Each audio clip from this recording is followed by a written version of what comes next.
감사합니다. 오늘 우리가 했던 이 본문은 잘 아는 말씀이죠. 첫 번째는 예수님이 시험 받았다. 시험 받았는데 이기니까 성령이 충만했다. 그리고 성령 충만하고 첫 번째, 그러니까 이 누가복음에는 첫 번째 안식일에 주님이 이 말씀을 했습니다. 그러니까 이 말씀을 회당에서 했으니까 오늘날로 얘기하면 교회에서 성도들에게 하신 말씀이죠. 그러니까 이사야서를 찾아서 봤다 그랬습니다. 그럼 이사야서 61장에 무슨 말이 있는가? 이 말씀과 같은 말씀이 제가 한번 읽겠습니다. 주 여호와의 영이 내게 내리셨으니 이는 여호와께서 내게 기름을 부으사 가난한 자에게 아름다운 소식을 전하게 하려 하심이라. 나를 보내사 마음이 상한 자를 고치며 포로된 자에게 자유를, 갇힌 자에게 노임을 선포하며 여호와의 은혜의 해와 우리 하나님의 보복의 날을 선포하여 모든 슬픈 자를 위로하되, 이렇게 있습니다. 이 말씀까지 주님이 읽고 이제 접고 그 말씀을 회당장에 주었다 그 얘기했습니다. 그리고 이 말이 응했다라고 했습니다. 근데 여기서 가장 중요한 것은 주님이 은혜의 해가 임했다라고 했습니다. 응했다라고 했습니다. 그럼 은혜의 해가 뭔가 아니죠. 이 은혜의 해를 알려면 신년을 알아야 합니다. 근데 신년은 그 시작이 안식일로부터 시작됩니다. 근데 그 안식일은 태초부터 시작됐습니다. 주님이 6일 동안 일하시고 7째 날 쉬었다. 그래서 그걸 안식이라고 합니다. 이 안식일은 모든 사람과 동물이 다 쉬는 겁니다. 말도 쉬고 개도 쉬고 소도 쉬고 또 남자 여자 주인 종 뭐 다 쉬는 것, 그것이 안식입니다. 이 안식일을 지키기 위해서 6일 동안 열심히 일합니다. 그리고 7째 날 쉽니다. 계속 돌아가는 거죠. 게다가 이제 1년이 지나고 2년 되고 3년, 1년, 7번째 맞는 해를 우리가 안식년이라 그렇게 부릅니다. 안식년도 쉬는 겁니다. 그래서 우리가 교회에서 안식년 그러면 목사님이 쉽니다. 그건 모든 일에서 벗어나서 뭐 한 달이든지 보름이든지 푹 쉬는 것, 그걸 우리가 안식년이라고 합니다. 근데 그 안식년은 성경적입니다. 그래서 오늘날도 많은 교회가 그 안식년을 목사님에게 허락합니다. 그게 정상적입니다. 어떻든 목사님은 안식년을 가져야 합니다. 그게 성경적이죠. 그래서 쉬어서 재충전해서 또 열심히 목회해야 됩니다.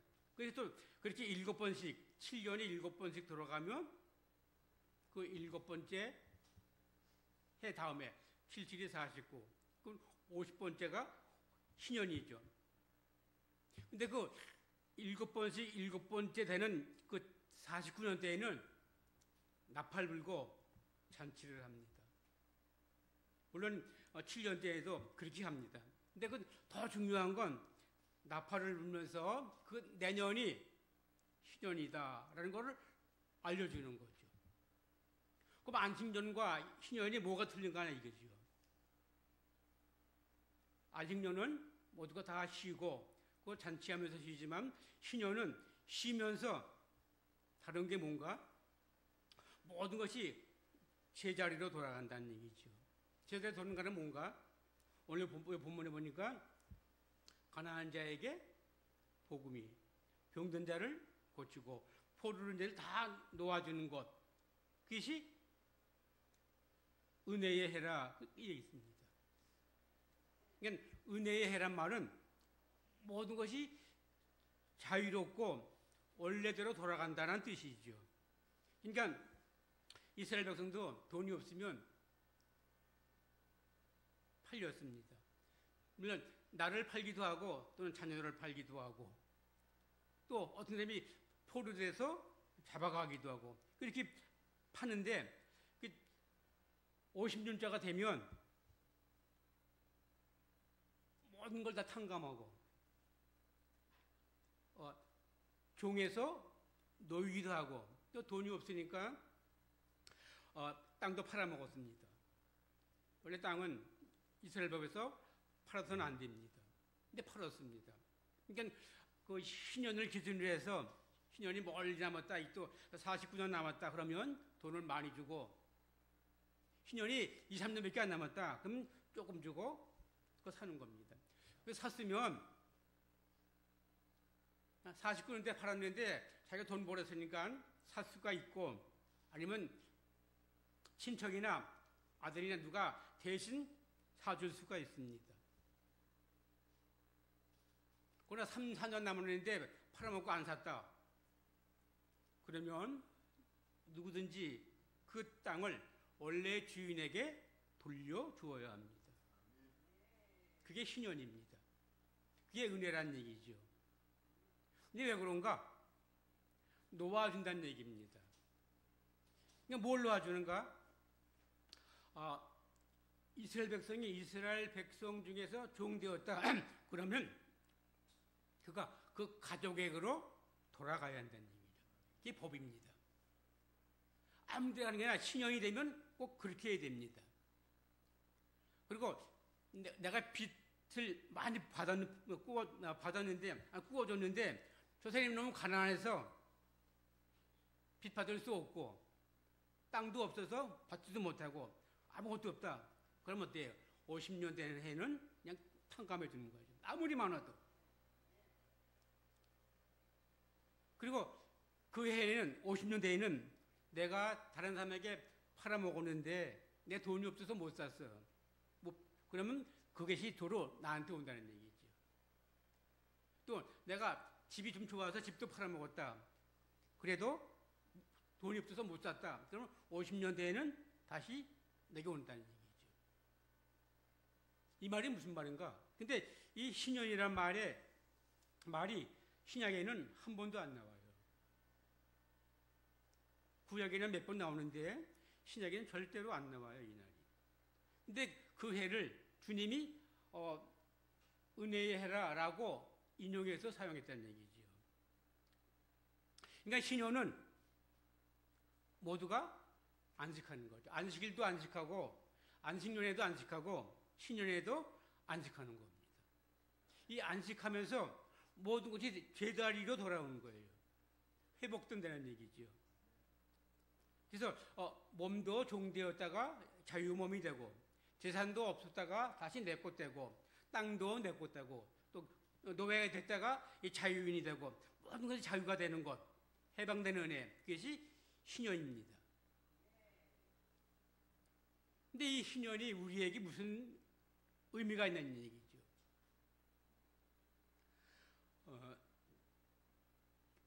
이 신년에는 우리 주님이 우리를 한때 모으는 것, 그것이 신년의 원래 의미인데, 마태복음 24장 31절에 보니까 그가 큰 나팔 소리와 함께 천사들을 보내리니 그들이 그의 택하신 자들을 하늘 이 끝에서 저 끝까지 사방에서 성도들을 모은다, 그렇게 얘기했습니다. 그러니까 포로된 자가 자유해지는 것, 집 떠난 자가 집으로 돌아가는 것, 그게 신년인데 우리를 주님이 언젠가 부르신다는 얘기죠. 그게 언젠가요? 재림이죠. 그 재림 때 우리를 불러서 한자리에 모으는데 그것이 신약에서의 신년이고 그것이 이 땅에서의 마지막 신년이 되는 거죠. 그래서 구약에서는 신년이란 말이 나오는데 신약에서는 신년의 말이 한 번도 안 나와요. 왜 그런가? 마지막 신년이 아직 남아있기 때문에 그렇다는 얘기죠. 그때에는 저와 여러분의 모든 죄가 다 탕감되고 또 우리의 모든 빚이 하나도 없어지는, 그래서 주님이 내 죄를 하나도 없이 나를 모은다는 얘기죠. 우리 다 모은다는 얘기입니다.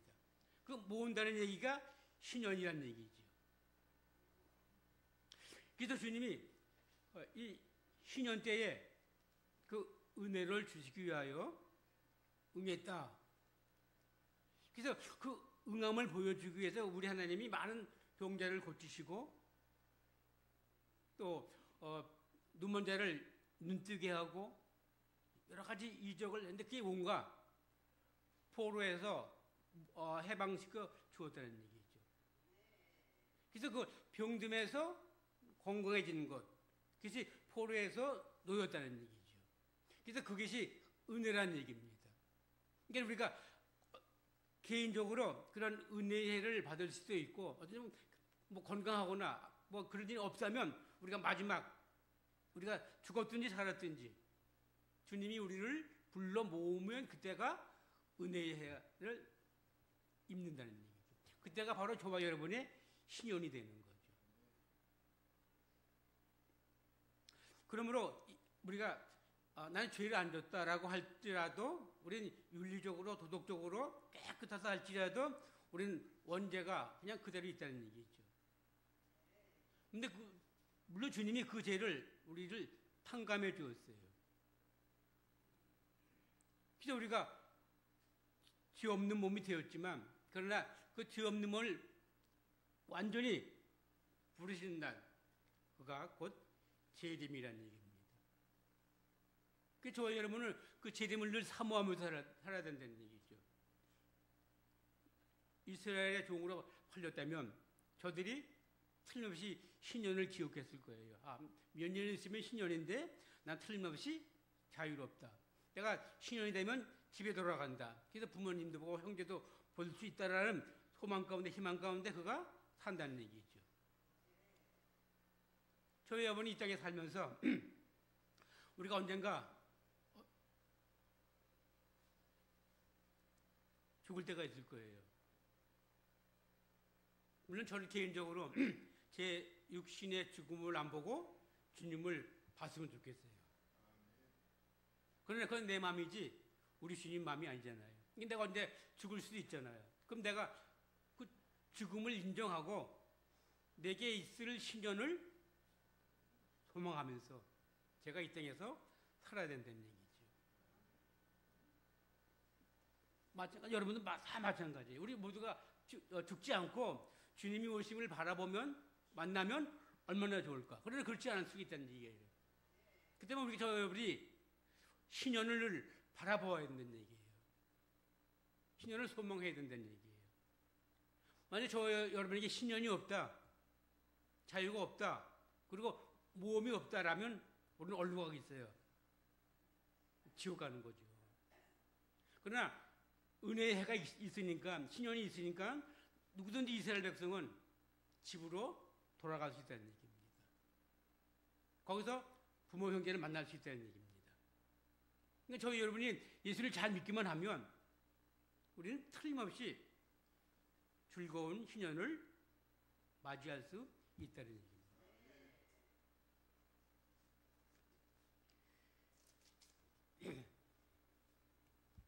그래서 주님이 이 땅에 오신 거는 그 신년을 우리에게 확신시키기 위해서 왔다는 얘기죠.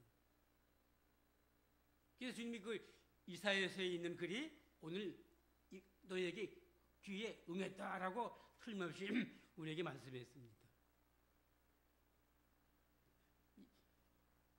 우리는 그 놀라운 은혜의 해를 우리에게 주신 주님께 감사를 드려야 합니다. 은혜가 아무것도 아니다가 아닙니다. 이스라엘 백성에게 신년이 그렇게 그리워지고 바라보고 또 소망하는 건 그들의 자유 때문에 그렇습니다. 빚이 다 탕감된다는 얘기죠. 그리고 얼마의 빚이 있든지 상관없어요. 그건 신년 후에 다시 돌라 그런 말 할 수가 없어요. 그건 이미 신년이 되면 모든 건 다 탕감되고 재료가 된다는 얘기. 없어요, 빚이.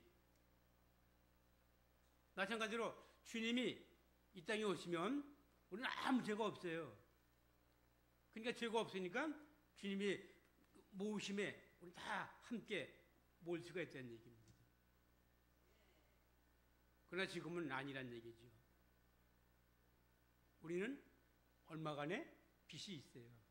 근데 그 빚을 우리가 친히 감당할 수가 없어요. 그러니까 누군가 나를 사주든가 아니면 내가 돈 벌어서 그 빚을 갚든가 해야 되는데 전혀 우리에겐 그런 능력이 없다는 얘기죠. 근데 어때? 우리는 계속적으로 은혜의 해를 바라보며 그때를 기다려야 한다는 얘기입니다.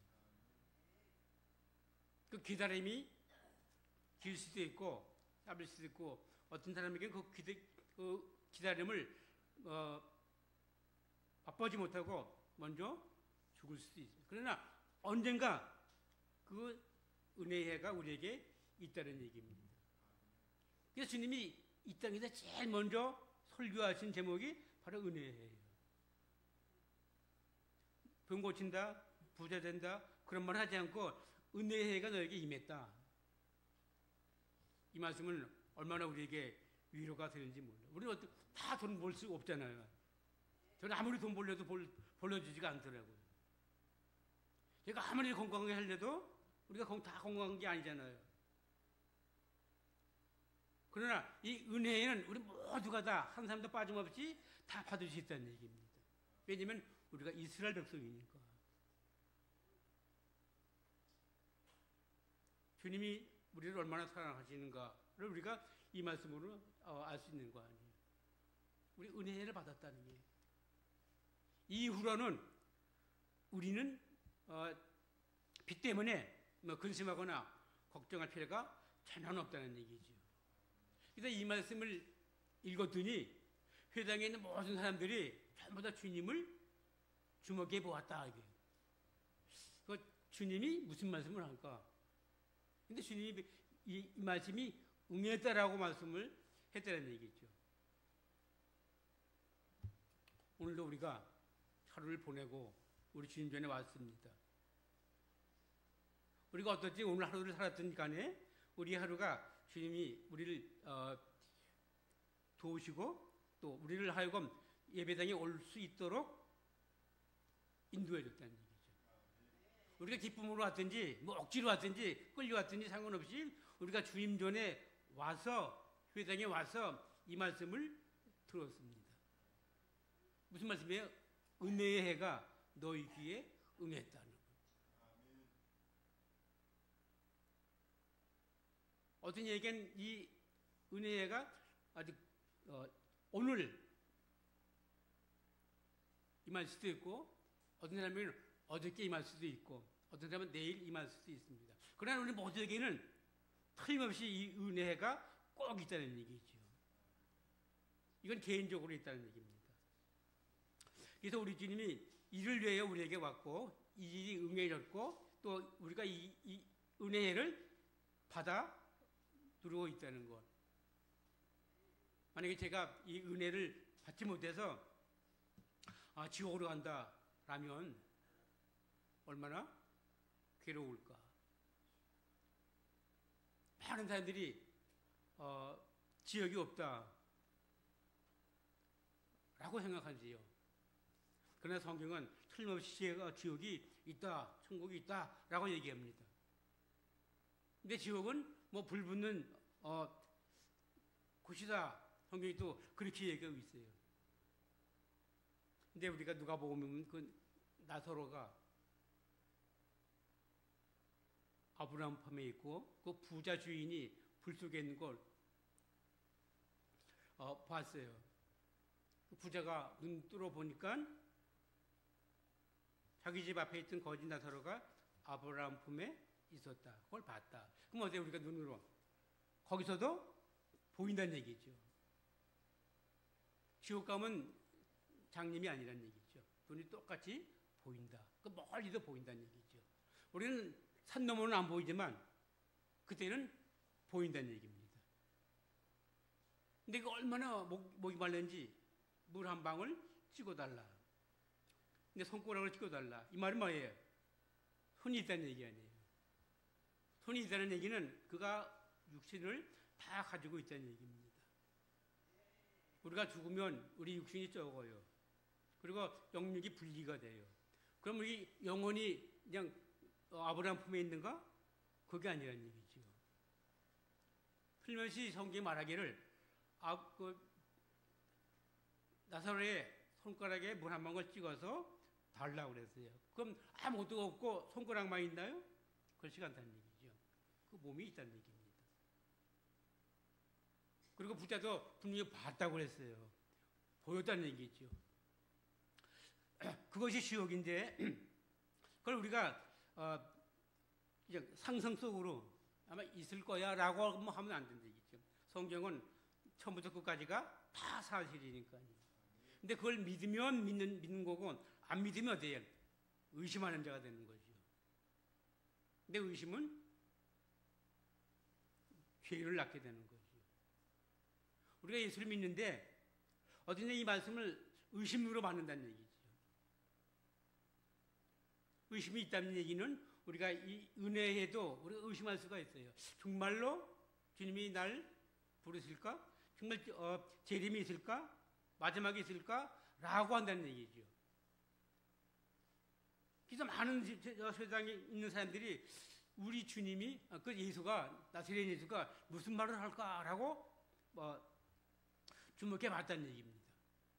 왜냐하면 그 전에 예수님이 한 번도 회당에서 말씀을 전한 적이 없어요. 누가 보면 그래요. 그 첫 번째 안식일이었어요. 그 첫 번째 안식일 날 그 첫 마디가 은혜의 해라. 근데 그 은혜에는 마지막이란 얘기죠. 그 마지막 해에 하나님이 나를 부르신다. 우리 모두를 부른다. 함께 부른다. 그래서 내 모든 죄에서부터 나를 해방시키시고 또 이 땅에서 모든 빚을 다 창감해 주시고 이 땅에서 모든 그 잘못된 거 다 해방시키시고 그리고 우리의 영혼을 그 마지막에 불러서 함께 주님과 영원히 있다는 것. 그 말씀을 하시기 위해서 첫 번째 말씀이 이 말씀을 했다는 얘기입니다. 그 많이 했다가 제일 마지막에 돌아가시기 며칠 전에 했다 그래도 복음인데 지금 첫 번째 안식일 날 첫 번째 말씀이 너에게 이 말이 응했다라고 했습니다. 그러니까 주님은 뭐예요? 이미 마지막을 아시고 이 말씀 때문에 우리를 구원하기 위해서 오셨다는 것을 우리가 알 수가 있다는 얘기죠.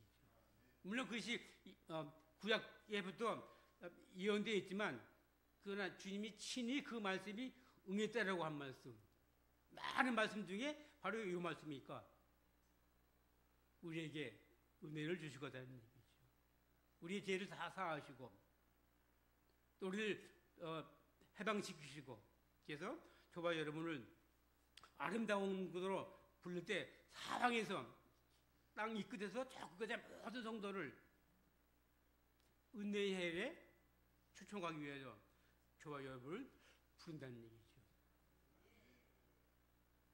이 놀라운 주의 역사가 저와 여러분에게 우리가 늘 이걸 바라면서 소망하면서 은혜의 해가 오기를 정말 열망하면서 하루하루 믿음으로 사시기를 바랍니다.